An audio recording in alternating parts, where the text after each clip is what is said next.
आज हम बात करेंगे रेटिना के अंदर अगर हेमरेज हो जाए। आपने देखा होगा कि कुछ लोग होते हैं उनकी आंखों के अंदर आपको खून जो है वो जमा हुआ नज़र आता है और वो बड़े परेशान होते हैं कि यार इसका क्या हल करें।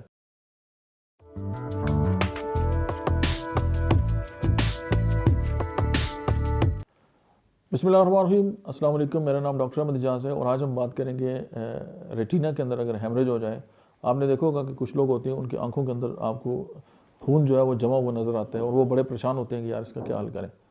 आज मैं आपसे होम्योपैथी की एक one of the best remedy जो है वो शेयर करता हूँ कि जो रेटिना है इसकी जो हेमरेज है यानी इसके अंदर जो इज्तिमाई खून है उसको जो है वो अंदर ही अंदर जो है वो जज़ब कर लेगी और आंखें आपकी क्लियर हो जाएंगी अगर आपकी आंखों के अंदर इस तरह का इशू है। तो होम्योपैथी जो मेडिसिन है उसका नाम है हेमामेलिस। हेमामेलिस जो है 200 C में आप लें और सुबह शाम इसको इस्तेमाल करें चंद हफ्तों तक, आपको दिनों में रिजल्ट नजर आएगा। यही होम्योपैथी का इजाज़ है। Thank you very much.